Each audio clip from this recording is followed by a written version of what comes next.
everybody, and welcome back to our channel. I'm the Mike. And I'm Shawnda. Today we're going to be going over some of the difficulties that we had in the beginning of the relationship when we first moved in together. We definitely went through some ups and downs, and before we begin some highs and lows. Go ahead. Yeah, we done tried to record this video 3 times. Sorry. Anyways, before we get started, I want us to talk about why we moved in together 6 months within 6 months of our relationship. Right. Because I would not recommend that for just anybody, but we did it for more specific reasons, and it ended up working out in the end for us doing that. So for one, we were 6 months in to our relationship. Yes, we were. We were in a long distance relationship. And Michael was planning to move to Charlotte, North Carolina. That's where we are. And he lived in Georgia at the time. I had to either renew my lease at the time or go ahead and sign another lease. And my renewal rate had went up like completely out of what I wanted to pay for where I was staying. And it became a point where I was like, I mean, we're going to be together all the time. You don't know nobody here. We were looking for the same goal, so we were both trying to get a place. Right. Why not go ahead and try it together? So we were like, okay, you're going to be paying this amount. I'm going to be paying that amount. We're going to be together all the time. It just made more financial sense for us to come together. Now, yes, we did that, and we did flip a coin on that because it could have completely went another way. I'm not going to lie, everybody. It is definitely a gamble whenever you decide to try to make that kind of a commitment to another human being. However, having said that, though, we both knew exactly what we wanted. We did. And we were really serious about our relationship at that point. And yeah, this is my serious face. That's how I felt about it. That's how you felt about it? That's how I felt about it. Yeah. Yes. And for me, coming from being a single mom, it was also a big step for me because previously I had promised myself I wasn't moving in with anyone until I got married. And so for me to go from that to going ahead and moving together with Michael, that was a big deal because for one, you know, you have things with trust issues when it comes to people around your kids, and you don't want to just live with anybody and then you don't know their true intentions around your kids. So it did take me a while to kind of get used to the idea of us moving together. But when I seen how my kids interacted with Michael and how Michael interacted with my kids. Yeah, those are my babies. Yeah, it really made it easier for me to feel comfortable, you know, making that decision because my kids absolutely love Michael. They absolutely love Michael. Michael treats them as if they're his own. Yeah, like literally, when I come home from work, the youngest one will be jumping off the steps into my arms. Yeah. And that's like every single day. Right. And so my kids actually made me feel more comfortable with the situation. And I even asked them, like, how would they feel in reference to us all moving together? And I was like, what?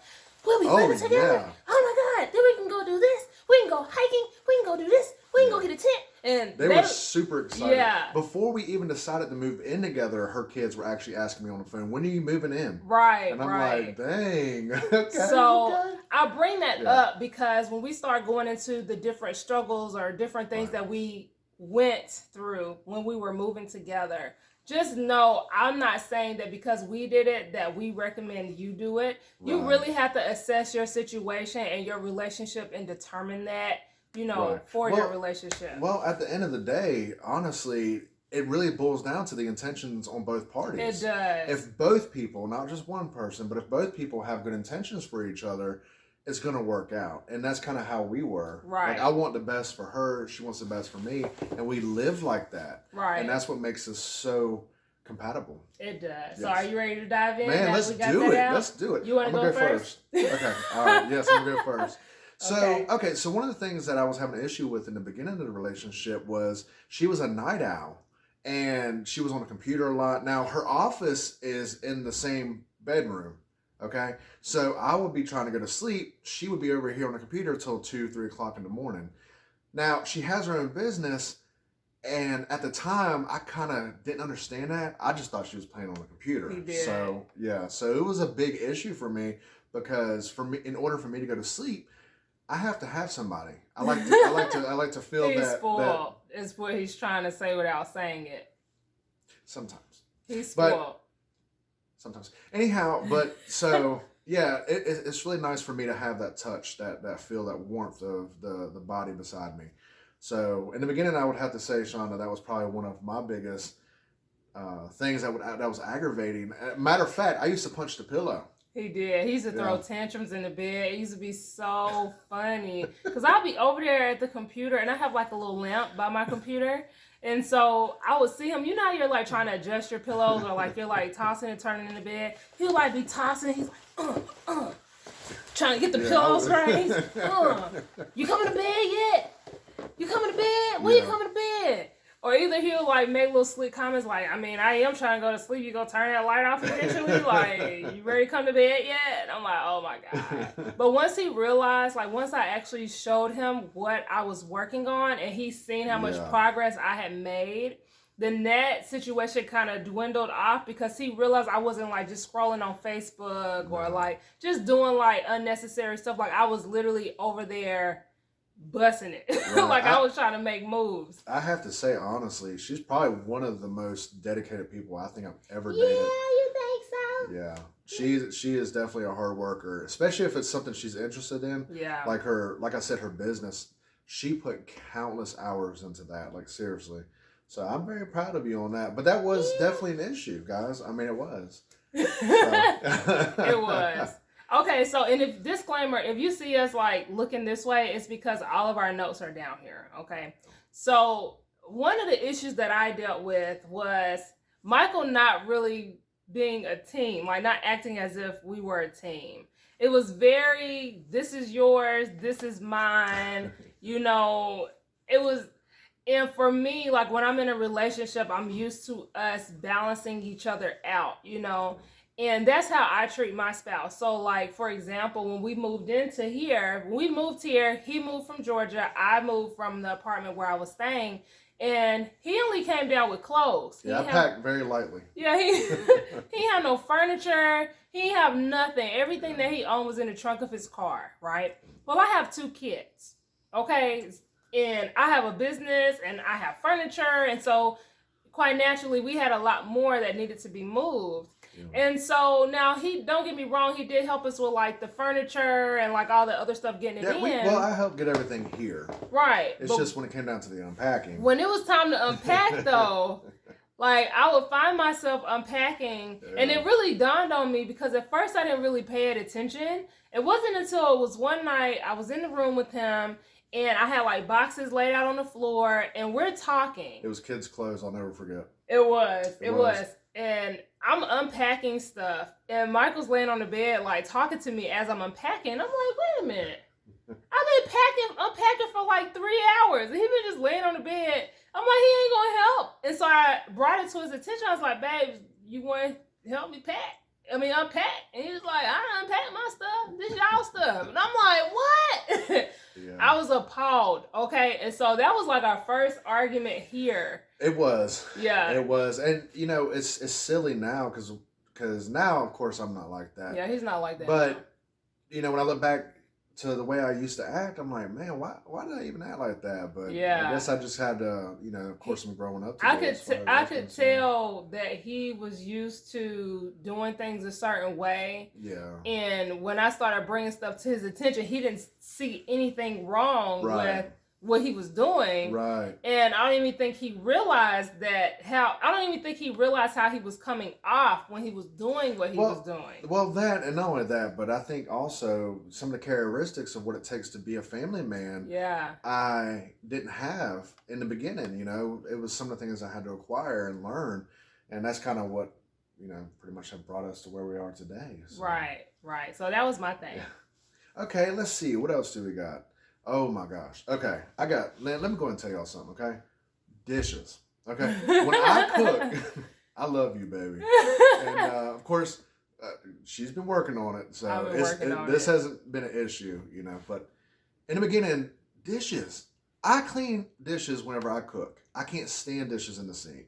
Drives me nuts. I can't stand whenever I go in there and I'm about to try to cook something and what I need is dirty. Yeah. So they would leave dishes in the sink, guys. And I'm talking about her, the kids, her mother. Yeah, we Because her got mother's the been living with in-laws us. Yeah. living here, but we'll That's talk gonna be a about separate that. video, Yeah, guys. we'll By talk the way, about that later. she knows the room. So. Yeah. Anyhow, no. So they used to leave dishes in the sink, and so we implemented a chore list now, so the kids clean up after themselves because they used to not clean up after themselves. They used to play games all day, and I'm sitting there going to work. She's busting her butt, in her business, and the kids are just playing games, Living their best life. Yeah. So, and when I was growing up, I had chores. I had to do dishes. I had to vacuum, cut grass, all that good stuff. So we implemented some chores to give them some responsibilities. It's gotten so much better now. It though. is. They love using the dishwasher. Yeah, so here's the thing, right, about the dishes. Now, I'm not gonna lie, we're not the best with dishes. We're not. We've got, like you said, I've gotten a lot better since when we first moved here. But like when we was at the apartment, dishes was a really big issue. I'm not even gonna front. So when we moved here, I realized that we kind of maneuvered in the kitchen differently. So like we both cook. I ain't gonna lie, Michael kind of got me on the cooking thing now because he cook all the time. Oh yeah, I definitely got a video coming. Yeah. For you guys. Right, but he cooks all the time. Yeah. I don't cook as much, but when I do cook, I try to watch as I go, but that's not really my first go-to, right? So the first thing I do is I create a sink full of water, like soapy water. And when I'm cooking, as I'm using stuff, I put it in my soapy water, right? So it can be soaking, so that once I finish cooking, then I could just load the dishwasher, because I'm a dishwasher girl.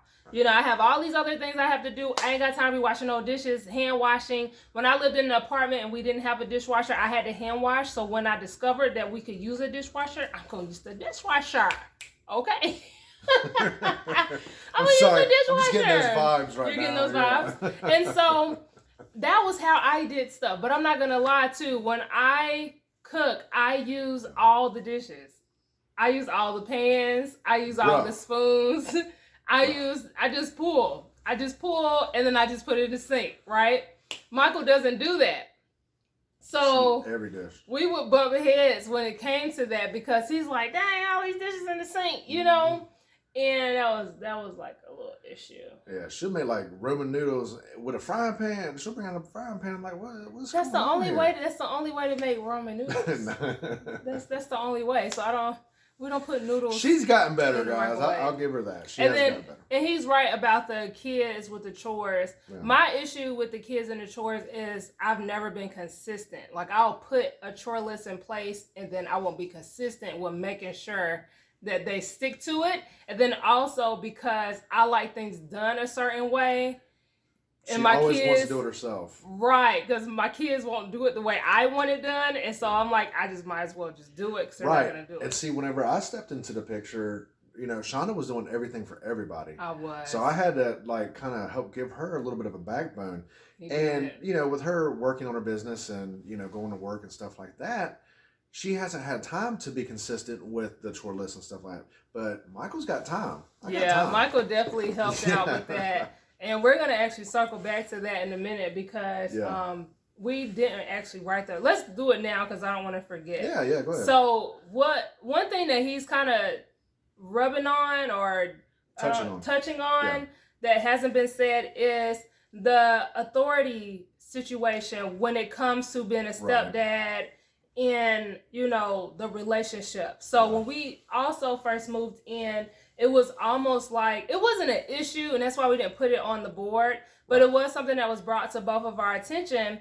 Like, if Michael would notice certain things with the kids that he wasn't really fond of, like them not doing chores, or... And in the beginning, I wouldn't say anything because I don't know what my place is. Right. So I had to allow you to create that place for me, really. And as a mother, like, if you're with someone and you're in a relationship and you know that your spouse has your good intentions and has good intentions for your kids, this is something I feel that you should bring up as the mother, because the spouse is only going to go so far because they want to respect the relationship. They want to make sure they respect your kids, and you don't want them secretly envying or getting mad about certain situations that they're nervous to bring up to you when it comes to the kids, because they don't know how you're going to take it. So you kind of want to set the boundary in advance, like, hey, I give you permission to do this. Right. Because when Michael would come to me and be like, the kids like just dirtied up all these dishes, you know, and they've been playing just playing a game, doing this, and this. And if I'm at work or if I'm doing something, I'm not here. I'm like, well, Michael, I give you permission to be like, look, you need to clean up. Y'all need to turn the game off and clean up before you get back on the game. You know, it's just, and so us having that conversation and me telling him, like, I give you permission to, you know, do this. I give you permission to make sure that the kids are still behaving the way that they should be behaving, even if I'm not here. Yeah. It gives, and you know, but I mean, I gotta say something though. You know, her kids though, honestly, are great. They're yes sir, no sir, yes ma'am, no ma'am.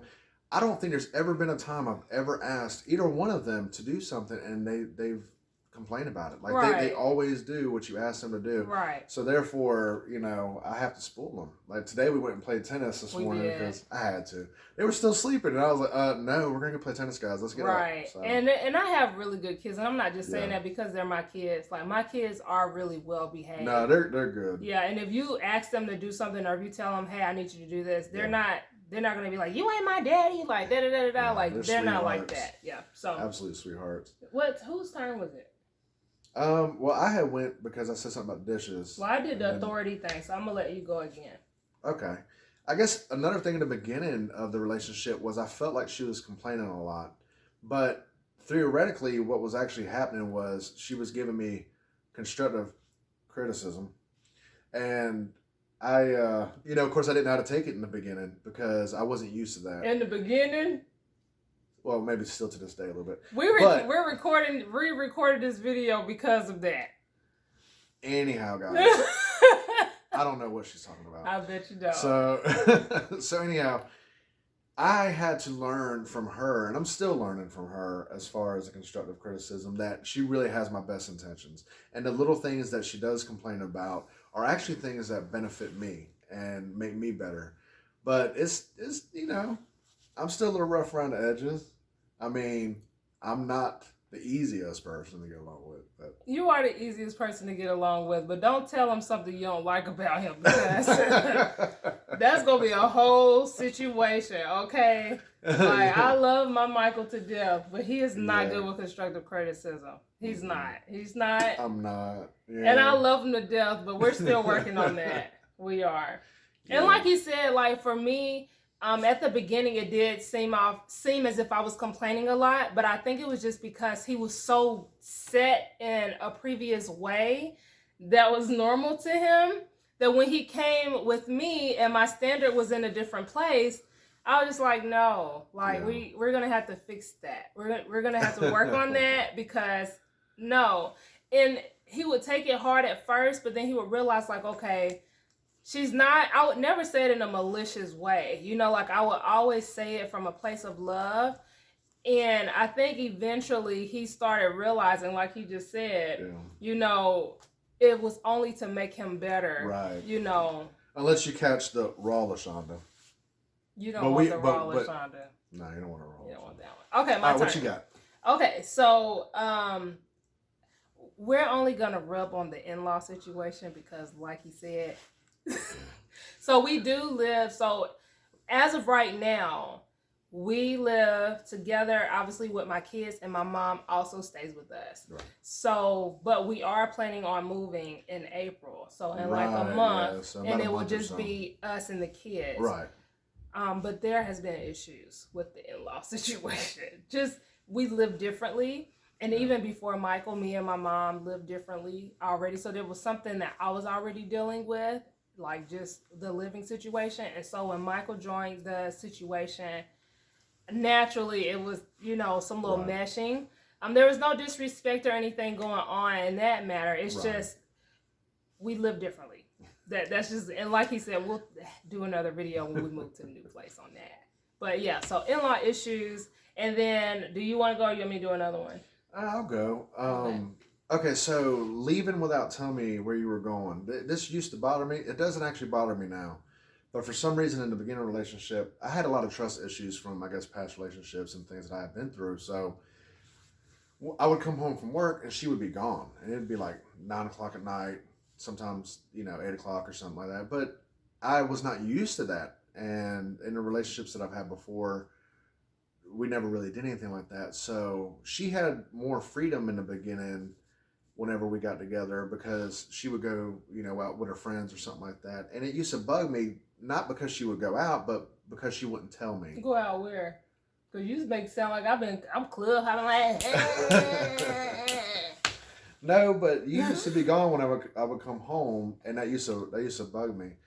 But of course, I mean, keep in mind now, she would be out with like her friends at like the ale house getting wings. I was about to say, like, yeah, no, I know that, but for some reason in the beginning it bothered me. But it doesn't bother me now. When I come home and she's not here, then I know she's doing right by me. Right, and I think at first, because at the beginning, I mean, I feel like the first year you're getting to know your partner. Right. Even if you trust them, you still have a little bit of insecurity or doubt because of previous experiences that you've had. And I understood that. And so that's why when he brought that to my attention, it was like, but you know where I'm at, because I didn't really go that many places. Right. So it took a while for me to be like getting used to telling someone like, oh yeah, by the way, this is where I'm at, because I was used to kind of being single. Right. And it's crazy because now we've kind of worked in our relationship. We've been together for a while now,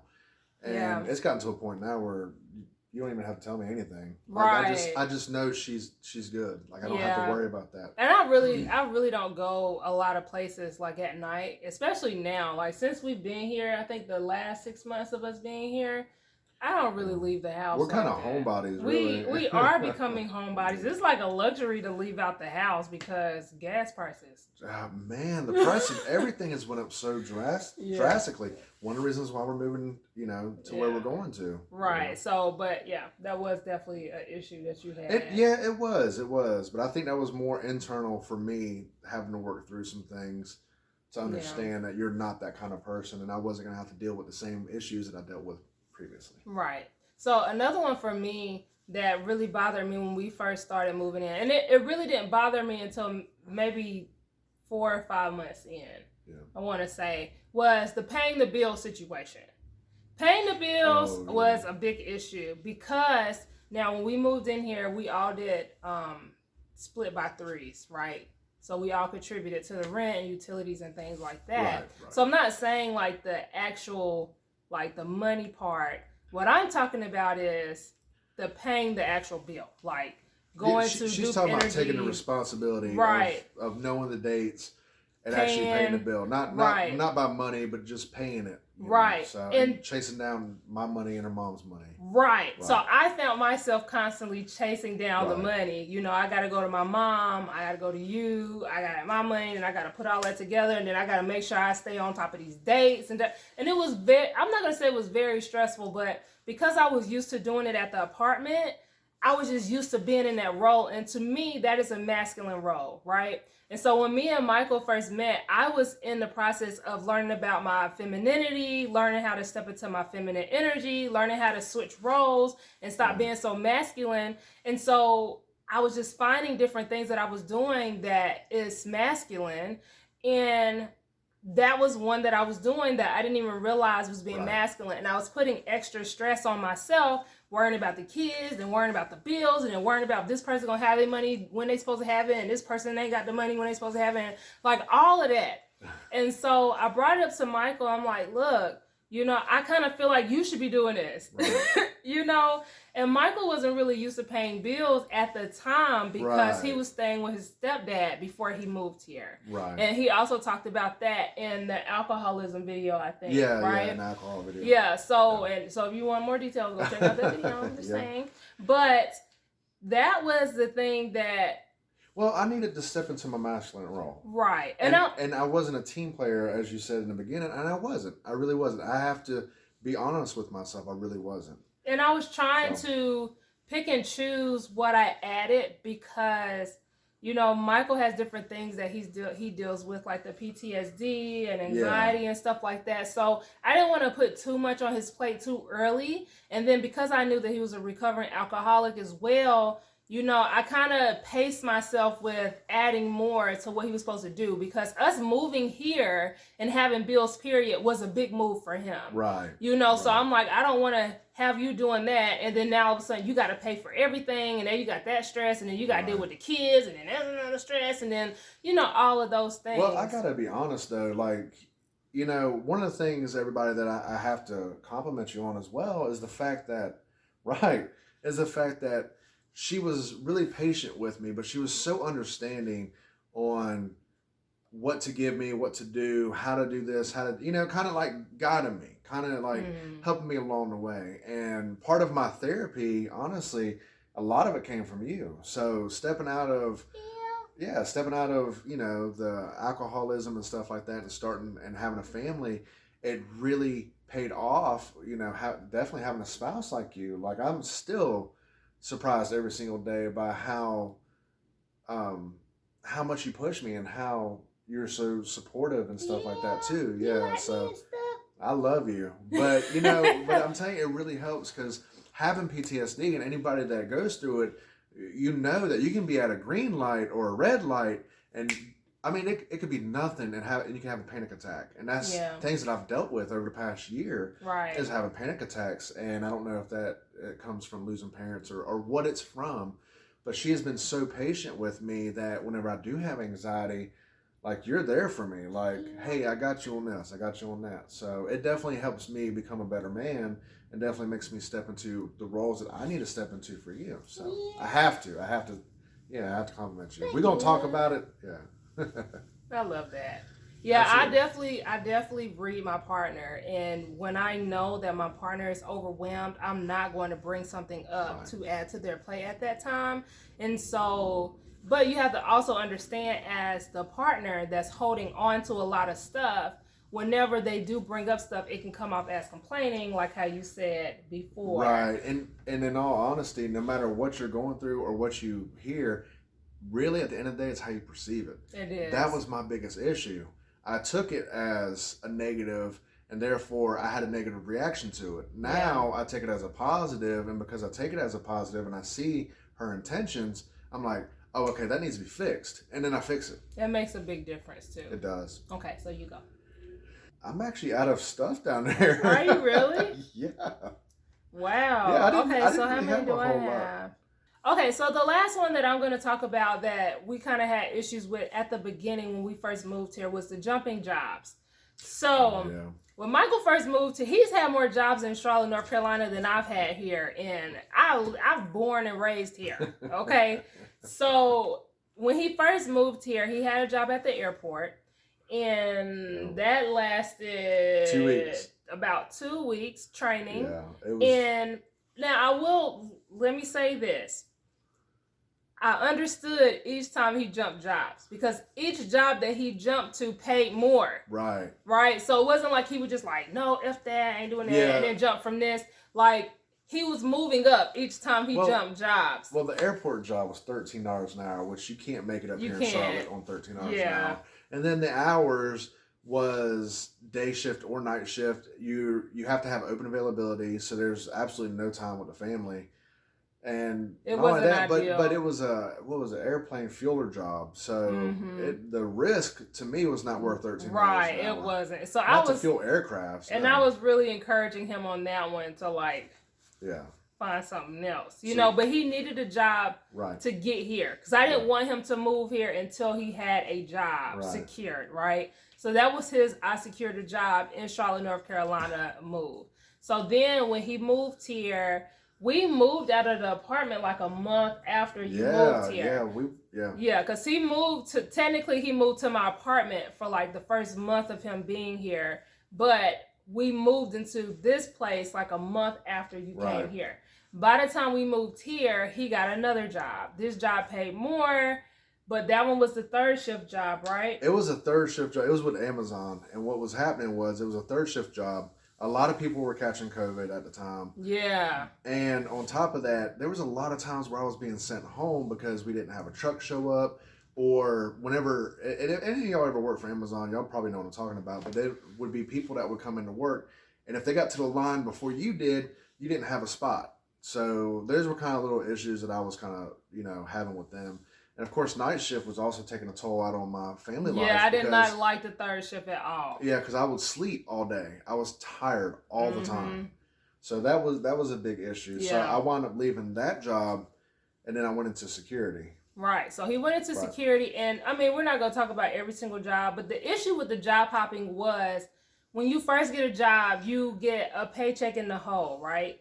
And so because you get a paycheck in the hole, like now you're waiting 3 weeks to get your first check. Yeah. And then like we had bills coming through, just this new house. And, so it was becoming really hard to navigate, our bills because each month it seemed like he was jumping to a new job, which paid more, but it was just an unbalance, right? And so it became more stressful on my end because I was constantly having to, figure out, which that's why the bill situation kind of became an issue because I'm trying to navigate like paying all these bills and then you don't get paid till this day because you just started this job and then, in-law situation and all of that was going on. And so, but he's been at his job now for almost a year. And it's a really good job though. I actually enjoy it. Yeah. We try to get him out of that one too, but that's another.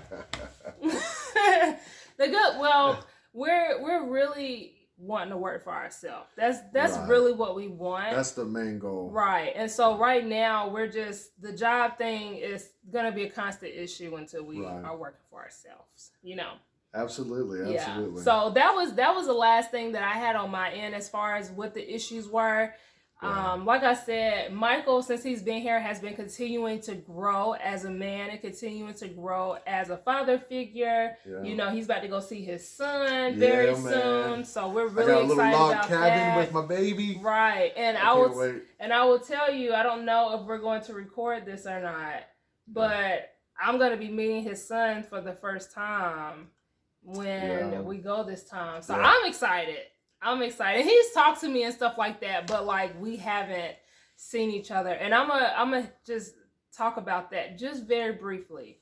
So the situation with his son, I've been kind of like pushed back a little bit because whenever we first started talking, like you said in the previous video, they weren't really on good terms exactly. Right. And then they got on good terms right when we, around the time we started talking. I didn't want to push myself on his son and they're rebuilding their relationship, right? So I allowed them to rebuild their relationship a little bit. Then gradually he, introduced or told his son about me. And then we've talked on the phone and stuff like that. So he knows who I am. We've interacted with each other and stuff. But I wanted them to be good before I came into the equation. Well, the cool thing is this trip that we're actually going on, like I said, it's going to be a cabin. And in the woods, y'all. He's taking me to the woods. Anyhow, my son's going to be bringing some fishing poles. Her kids have never been fishing. Yeah. So we're about to definitely have a good time down there. And I'm super excited. So if we are able to, because we definitely got to talk to your son first. See, like his comfortability. I just messed it up. It's okay, baby. I still love you. We have to make sure that he's comfortable first before we do any of vlogging and all that other stuff. But if he is, then you may get a video of me in the country and all of this with your dad, with your son and stuff like that. So that will be exciting. But that's all, guys. Man, look, I really actually enjoyed doing this video today. I did. And you guys are awesome, by the way. Y'all the comments and stuff like that, there's nothing like waking up and seeing all these positive comments. Yes. Thank you guys so much. And we, like me and you, we're always just real. So I've heard. This is us. We've seen a lot of comments like, "Oh my God, you guys are so raw. You guys are so genuine." And this is literally how we interact with each other on a day-to-day basis. Like we have so many great conversations with each other, and that's kind of why we started a YouTube channel, because we want to share with everybody. Yeah, absolutely. Yeah. So, but thank you so much for all of your positive, all the support, spiritual comments, all the support that you guys have been giving us. If you have any content ideas for us, put some content ideas. I'm glad you said that. Yes, drop some content ideas in the comment section below. because we would love to see and hear what you guys are interested in us creating, because this is a new journey for us. But until next time, guys, bye.